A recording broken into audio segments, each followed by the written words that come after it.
sholat, mereka sering melalaikan sholat, mengerjakan sholat di ujung-ujung. Nah, lalu Ibnu Mas'ud bertanya, kalau begitu apa yang kami perbuat ya Rasul? Nabi jawab, wahai anak Adam, tidak ada ketaatan pada orang yang maksiat. Artinya kita tidak boleh mentaati pemerintah kalau pemerintah menyuruh kita buat maksiatnya. Bapak Ibu yang dirahmati Allah Subhanahu wa taala, ini kita ambil dari ilmu ya, empat ilmu hadis, ilmu fikih, ushul fikih, dan ilmu tasawuf. Nah, tadi saya sebut ada masuk ilmu tasawuf. Jadi hal-hal yang muncul dari Nabi, perkataan perbuatan Nabi itu, jadi ada yang dikatakan Nabi itu namanya Quran, itulah yang disebut wahyu. Hadis itu pun wahyu, yang muncul dari Nabi ada bentuk wahyu, Al-Quran. Kemudian ada yang memang dari Allah, Nabi Allah tunjuki, muncul hadis qudsi. Nah, kalau hadis qudsi itu apa bedanya? Kalau Quran lapas maknanya dari Allah, kata ulama. Kalau hadis qudsi maknanya dari Allah dihunjam ke hati, lapasnya dari Nabi yang nyusun bahasanya. Gitu kan? Itu hadis qudsi. Itu wahyu. Maka Nabi nanti ketika orang mengatakan, oh Quran itu bukan wahyu, itu perkataan Muhammad. Nah, maka muncullah pembelaan Allah kepada Nabi. Nah, muncul ayat turun yang dikatakan sesungguhnya Nabi itu tidak mengatakan illa wahyu yuha gitu kan. Dia tidak mengatakan kecuali wahyu yang diwahyukan kepadanya. Itu menyebutkan Al-Qur'an. Ya. Nah, itu menyebutkan Al-Qur'an. Nah, itu ilmu Al-Qur'an hadis. Itu namanya wahyu dari Allah. Nah, di dalam ilmu fikih ada yang keluar dari Nabi itu bukan wahyu tapi ijtihad, nalar pemikiran Nabi. Nah, ini harus paham juga kita akan membedakannya. Apa contohnya? Contoh kasusnya gini. Ketika terjadi perang Khandak, tiba-tiba Salman Al-Farisi termasuk ahli ilmu, ahli tasawuf ini, dia melihat Nabi mengusulkan sesuatu. Nah, dia tidak setuju usulan Nabi ini. Cuman dia kan nggak berani bantah, harus taat kepada Nabi, harus taat sama Allah. Lalu Salman Al-Farisi mengatakan, ya Rasul, apakah yang kau katakan ini wahyu dari Allah, petunjuk dari Allah, atau pendapatmu sendiri katanya. Nah, gitu kan. Jadi Salman Al-Farisi dia menjelaskan apakah yang dikatakan Rasul ini dari Allah atau pendapatmu sendiri. Wah, lalu dia kan sangat jeli. Salman Al-Farisi tinggi ilmunya, Pak. Dia sangat jeli. Dia mau beda dengan Rasul nggak berani. Wow, kalau wahyu habis laku menentang Allah Rasulnya katanya kan. Cuma dia ditegaskan, ya Rasul yang kau katakan ini dari Allah wahyu atau pendapatmu? Lalu kata Rasul, oh enggak, ini pendapatku sendiri. Kalian punya usul lain nggak, kata Nabi. Nah, itulah wasyawirhum fil amri. Ketika diajak musyawarah. Lalu kata Salman gini, ya Rasul, kalau menurut pendapatku, yang paling bagus itu kita buat parit, khandak. Ya, jadi parit ini nanti menghadang kafir Quraisy untuk menembus Masjid Nabawi Madinah. Nah, cuman khandak ini sudah hilang kan. Nah, diratakan dengan tanah. Sebenarnya kalau dibiarkan dulu kan jadi sejarah kan. Khandak dibuat parit.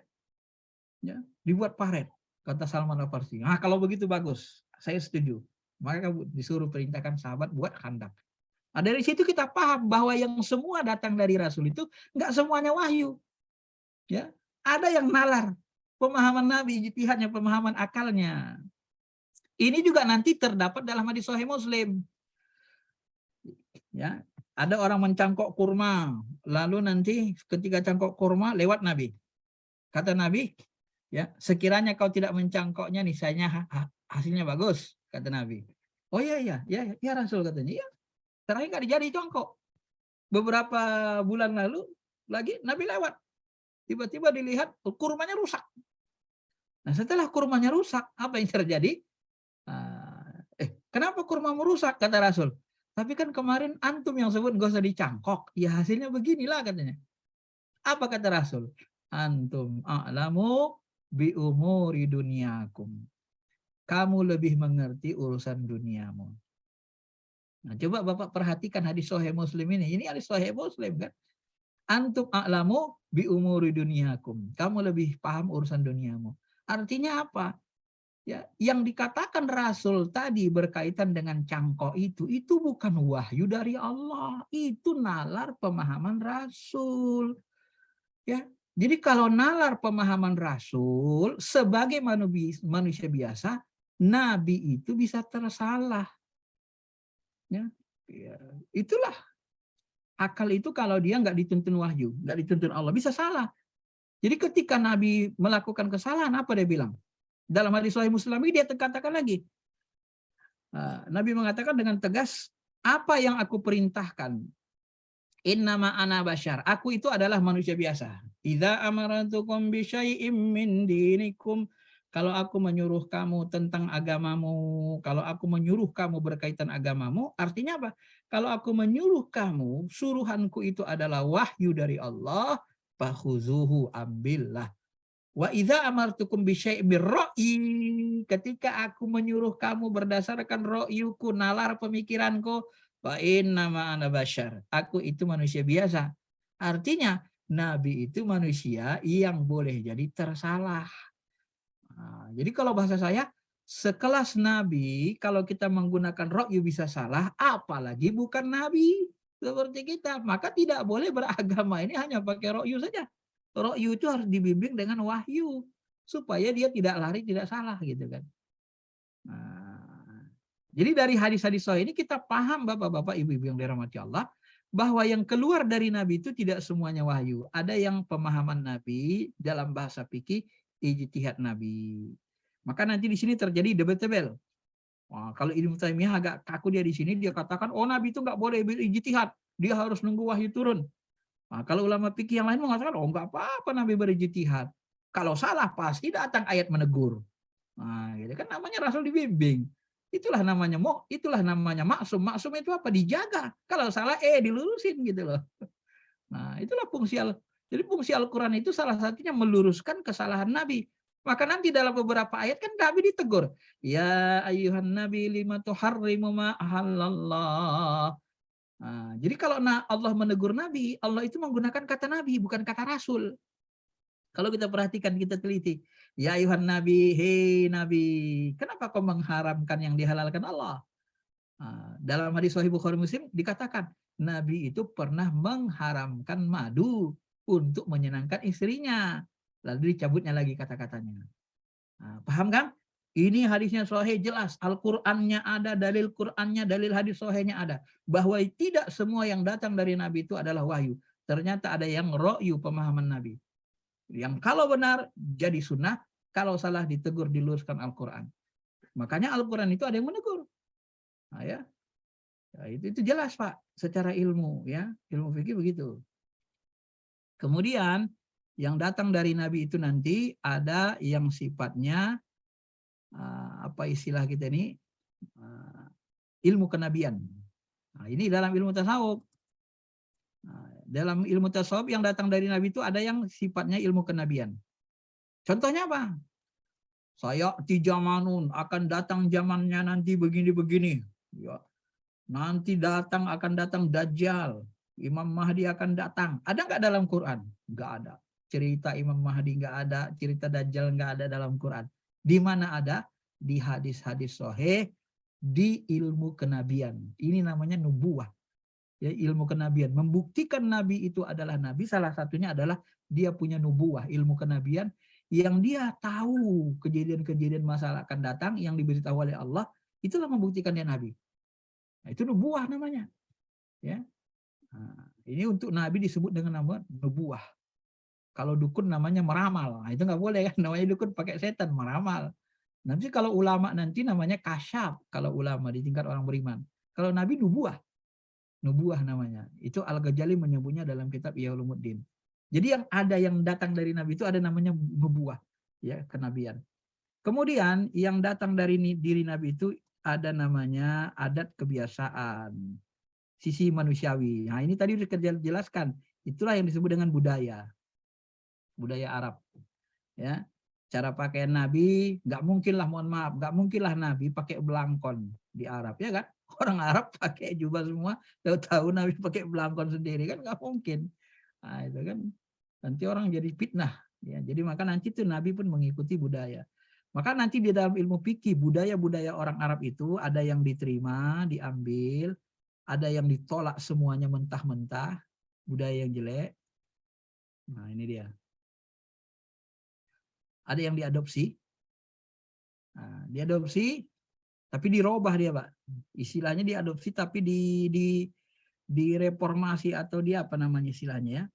Ditajdid, diperbaharui. Misalnya akikah. Akikah ini perintah akikah coba Bapak cari dalam Quran, pasti nggak ketemu. Akikah anak. Lalu di mana kita dapatkan? Di sunnah Nabi. Kenapa sunnah?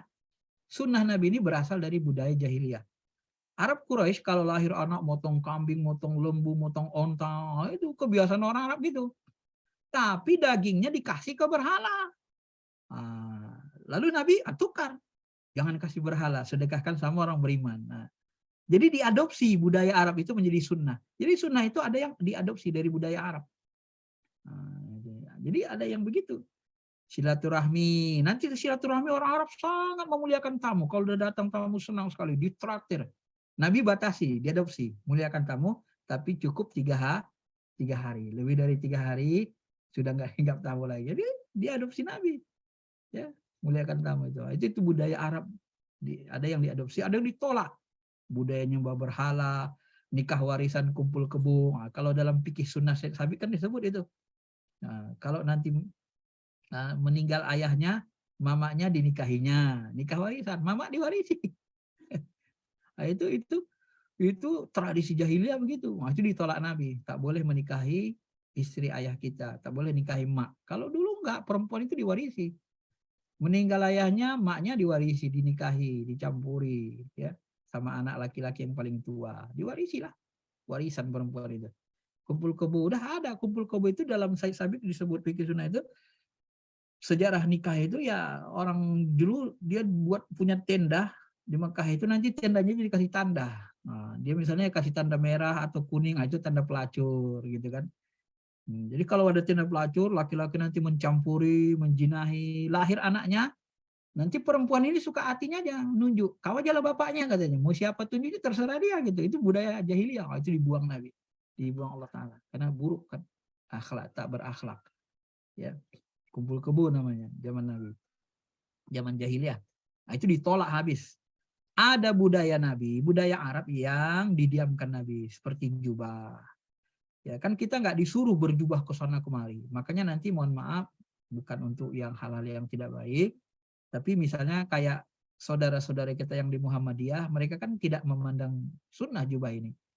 Nah, makanya ulama-ulama Muhammadiyah itu kan nggak ada jubah-jubah gitu, nggak ada kan.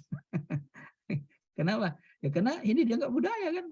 Buya Hamka ya pakai peci-peci gini aja beliau kan, pakai batik, karena menganggap itu budaya gitu.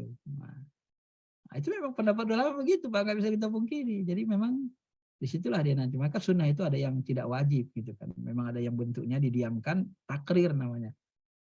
Kalau Imam Hanafi bilang sunnah juga, tapi namanya sunnah tambahan. Dia namanya kita mau ikut Nabi, ngikut cara bentuk pakainya kan tanda cinta juga, adalah pahalanya. Namanya tambahan, sunnah tambahan. Tapi kalau ditinggalkan ya nggak apa-apa. Masa kita kerja bangunan pakai jubah manjat-manjat, nanti pakai jubah naik ke atas kan sobek jatuh gimana kan gitu kan. Nah, jadi ini ya. Sahabat itu Pak, kalau lagi debat, Umar, Utsman itu kalau lagi debat beda pendapat, tarik-tarikan jenggot. Umar tarik jenggot Abu Bakar tarik jenggot Abu Bakar. Untuk apa coba? Itu budaya Arab. Ya, itu sunnah sahabat namanya. Karena menarik jenggot itu dalam tradisi orang Arab, sahabat itu memuliakannya. Ya, termasuk terdapat dalam riwayat ketika Utsman bin Affan itu didemo oleh para pendemo, salah satu pendemo itu ternyata ada anak Abu Bakar. Jadi anak Abu Bakar masuk ke kamar Utsman lalu ditanya, ditarik jenggot Utsman. Kenapa kamu mengangkat pejabat-pejabat dari saudaramu yang jahat-jahat sebagian? Kenapa kamu tidak pecat? Kenapa kamu tidak bijaksana? Apa kata Utsman? Wahai anak muda, sekiranya ayahmu masih bersama kita, dia selalu sekali memuliakan jenggotku. Dia tidak akan pernah memperlakukan aku seperti ini. Mendengar kata-kata Utsman itu merinding, menangis dia. Langsung lari dia dari Utsman, nggak mau dia terlibat dalam pembunuhan Utsman. Karena Abu Bakar dulu sangat memuliakan jenggot Utsman kan. Dia tidak akan pernah memperlakukan aku seperti ini katanya. Nah, akhirnya dia terpukul, anak Abu Bakar lari dia, tidak mau terlibat dalam pembunuhan Utsman, nangis dia. Nah, artinya memang ya ini budaya. Jangan kita sunnah itu kita anggap semuanya nggak ada yang budaya, itu kurang pas juga. Seperti tarik jenggot ini, nggak mungkin lah nanti kita beda pendapat sama kiai, ya. Misalnya Pak Agus beda pendapat dengan Pak Mansur, lalu karena Pak Agus ada jenggotnya ditarik Pak Mansur jenggotnya, saya begini maksud saya Pak, tarik jenggot Pak Agus gini-gini, ya marah lah nanti kan. Apalagi Kiai Jawa kita tarik jenggotnya, dia enggak, aku tabok lo nanti katanya kan. Nah, itu budaya Pak ya. Ini menunjukkan kebenaran pendapat ini ada, walaupun maka sebahagian budaya itu nanti diangkat Nabi jadi sunnah seperti tadi ya. Ini penjelasan ulama fikih dan usul. Bapak Ibu yang dirahmati Allah Subhanahu wa taala. Kemudian